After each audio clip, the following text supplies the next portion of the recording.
Et puis le regard ce soir sur ce plateau, sur cette crise européenne, d'abord de Thierry de Montbrial, président de l'IFRI, l'Institut français des relations internationales. Bonsoir Thierry de Montbrial. Bonsoir, On est ravis de vous accueillir. merci. En tout cas, la revue de votre Institut Politique étrangère, son nouveau numéro est sorti. Il s'intitule Europe sortie de crise et il colle aux deux crises qui font la une en ce moment. L'Ukraine, on va évidemment en parler, et puis on s'y arrêtera un peu plus tard. Le Sahel. La première question que je vais vous poser est extrêmement simple. En tout cas, en ce qui concerne notre équipe, celle du 23h qui prépare ce journal, on n'y comprend plus rien. Entre Joe Biden qui dit bruit de botte, et puis finalement non, j'enverrai pas de troupes de l'OTAN. Ce soir, il parle de la Biélorussie. Emmanuel Macron, désescalade hier avec Poutine. Attention, aujourd'hui, on est prêt à une action ferme. Qu'est-ce qui se passe? Est-ce qu'on s'échauffe pour se faire peur, pour marquer son territoire? Est-ce que vous croyez à une entrée des troupes russes en Ukraine? Bon, je crois qu'on ne comprend plus rien parce que de nombreux acteurs, pour des raisons différentes, ont intérêt à s'agiter et à créer, avec beaucoup d'ailleurs aussi de fake news, etc., à créer en effet ce climat anxiogène, parce qu'ils se préparent à la suite en réalité. Alors écoutez, vous me demandez, est-ce que les Russes vont envahir l'Ukraine, envahir les Pays-Bas, envahir je ne sais qui? Non, non. Alors, j'entends votre réponse, mais ces troupes, ces mouvements de troupes russes, ça, c'est pas des fake news. Mais Les ça, troupes russes ça qui fait sont massées partie, à la frontière, ça fait partie de quoi? ça fait partie de la gesticulation qui est tout à fait habituelle dans les relations internationales. Ce qu'il faut voir, c'est quels sont les buts de Poutine. Les buts de Poutine, je crois, sont extrêmement simples. On dit on ne connaît pas la pensée de Poutine. Les buts de Poutine sont extrêmement simples et on les connaît depuis plus de 20 ans. Les Russes ne veulent pas reconstituer l'Empire, ça n'a aucun sens. Ils veulent qu'il n'y ait pas de menace dans leur voisinage. Tout grand État raisonne de cette manière. Imaginez que l'Espagne soit tombée entre les mains, soit devenue communiste dans les années 70 et que la Russie y ait déployé des armes nucléaires pointées vers la France. Vous croyez que les Français auraient été contents? Alors, je crois que l'objectif de la Russie, c'est d'obtenir ce qu'ils demandent d'ailleurs depuis C'est plus ce de 20 ans. cordon de sécurité Non, c'est-à-dire vis-à-vis de l'OTAN? une nouvelle conférence sur la sécurité en Europe qui règle les relations entre ces pays. Au début de l'année 1990, les Allemands, Kohl à l'époque, et les Américains, Baker, avaient dit oralement, justement, il n'y avait pas eu de traité, que jamais l'OTAN ne dirait aux portes de la Russie. Ce qu'ils veulent, c'est ça. Ce qu'ils veulent, c'est un traité de sécurité et que ce soit un traité. Un traité, tout simplement, comme il y a eu des traités de nombreuses fois dans l'histoire du monde. Ça, c'est ce que vous énoncez est extrêmement clair. Mais c'est très clair. Les objectifs occidentaux, voire américains, quels sont-ils? On n'a pas l'habitude de voir la diplomatie américaine s'enflammer un peu comme ça. Alors, d'abord, je pense qu'ils n'ont pas les idées claires parce que l'OTAN, actuellement, sur ces questions, est extrêmement dominée dans la manière de voir par la Pologne, par la Lituanie, c'est-à-dire par des pays qui effectivement sont absolument traumatisés, on le comprend d'ailleurs, par leur histoire vis-à-vis de la Russie. Et comme les États-Unis se sont trouvés décrédibilisés à partir de l'Afghanistan et bien d'autres choses, ils ont peur de donner l'impression de reculer. Mais le problème fondamental, c'est celui que je vous dis. Et il n'y en a pas d'autre. C'est pas si compliqué que ça. Alors, puisqu'on parle aussi de sanctions, le mot a été prononcé. On va s'arrêter, si vous le permettez, sur ce qu'elle pourrait représenter.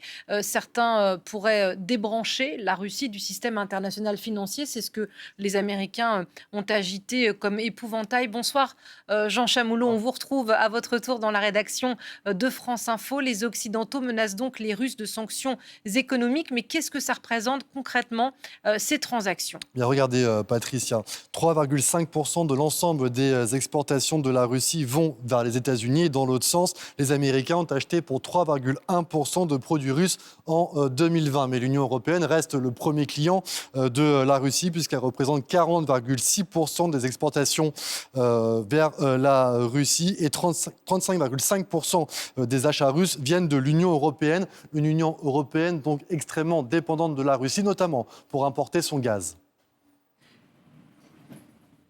Et voilà, ce qui devait arriver arriva. Est-ce que je vais vous... Eh bien voilà, c'est un rouage particulier de ce système qui pourrait être visé. Jean, vous allez nous le détailler. Oui, absolument. Il s'agit du système SWIFT. C'est un acronyme. Alors, qu'est-ce que c'est que SWIFT ? Eh bien, c'est un réseau titanesque, une messagerie ultra sécurisée qui est dédiée aux transactions financières et aux banques. L'entreprise a été créée en 1979. Elle est aujourd'hui implantée en Belgique. Pour vous donner une idée de ce qu'elle représente, 11 000 institutions financières utilisent SWIFT dans 200 pays à travers le monde. Et tous les jours, ce sont environ 40 millions de transactions qui sont réalisées par SWIFT. Si la Russie est privée donc du système SWIFT, les relations commerciales entre Russes et Occidentaux seront profondément perturbées.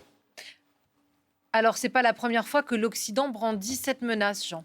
Et non, malheureusement, Patricia, cette menace avait déjà été brandie en 2014, justement après l'annexion de la Crimée par la Russie. L'Union européenne avait fait pression sur le système SWIFT, mais là, cette mesure n'avait pas été appliquée. En revanche, en 2012, ce sont les États-Unis qui ont fait pression sur le système SWIFT. Et là, la mesure a été appliquée après des tirs de missiles iraniens. Conséquence, l'Iran a été plongé dans une profonde crise financière. Le risque, en fait, si cette mesure est adaptée aujourd'hui, c'est que Moscou se tourne vers de nouveaux alliés, notamment l'Inde, la Chine ou encore l'Iran pour se défaire de l'hégémonie américaine sur le système financier. Une décision donc grave pour la Russie, mais aussi au vu des échanges commerciaux pour les entreprises et l'économie de l'Union européenne. Merci beaucoup, Jean Chamoulot, Thierry de Montbrial, président de l'IFRI. Vous vouliez réagir à cette menace de SWIFT, notamment ? Oui, là aussi, je vais être très clair.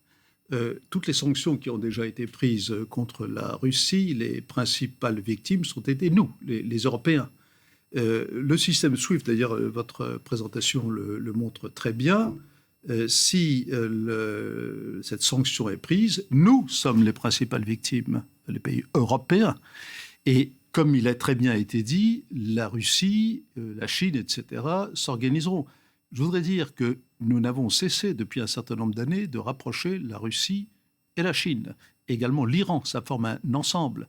Et que les Américains derrière, ils attendent le moment propice pour convertir l'Alliance Atlantique en une alliance anti-Chine, plus Russie, plus Iran, etc. Je crois que c'est quelque chose d'extraordinairement sérieux parce que nous deviendrions à ce moment-là des vassaux encore plus que nous ne le sommes des États-Unis.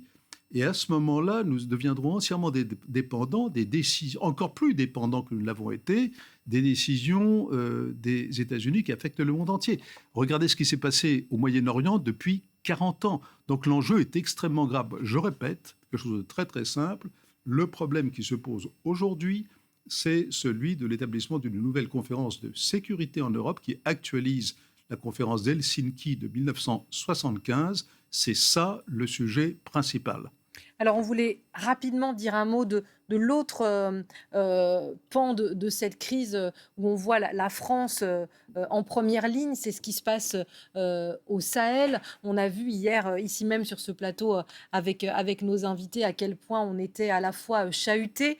Est-ce que, si on peut faire un tronc commun de ces deux thèmes, est-ce qu'à la fois sur la crise européenne aujourd'hui et au Sahel, la France a encore, puisque votre revue est sur la politique étrangère de la France, rapidement, est-ce que la France a une possibilité de se singulariser et d'entraîner un mouvement ? Alors, on n'a pas le temps d'entrer dans le détail de la crise du Sahel. Je dirais simplement un mot, là aussi. Il faut faire le lien avec la question précédente. Ouais. Parce que tant qu'on n'aura pas regardé la question russe dans son ensemble, c'est-à-dire la question de la sécurité européenne, que font les Russes ? Ils vont continuer de nous créer des ennuis partout où ils le peuvent. Et c'est le cas en Afrique. Ils le font déjà. Bien sûr, mais ils vont continuer de le faire. Et pas seulement d'ailleurs au Burkina Faso ou au Mali. Ça peut être le cas aussi en Algérie. J'attire l'attention là-dessus. Par conséquent, il faut regarder les problèmes dans leur globalité. que peut faire la France? Je crois que la France a encore une certaine capacité de s'exprimer et d'agir.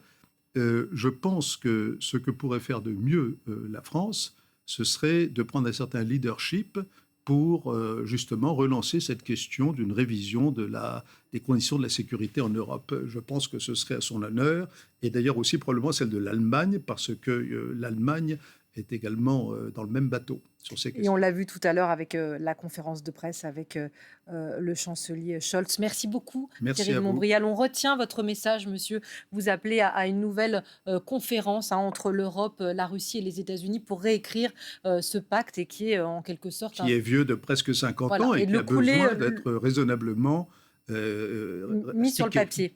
Politique étrangère, Europe sortie de crise, on peut poursuivre cette conversation avec vous dans cette revue, avec également un chapitre sur le Sahel, les sociétés contre l'État. Merci infiniment de vous Merci être à arrêté vous. sur le plateau Merci. du 23h.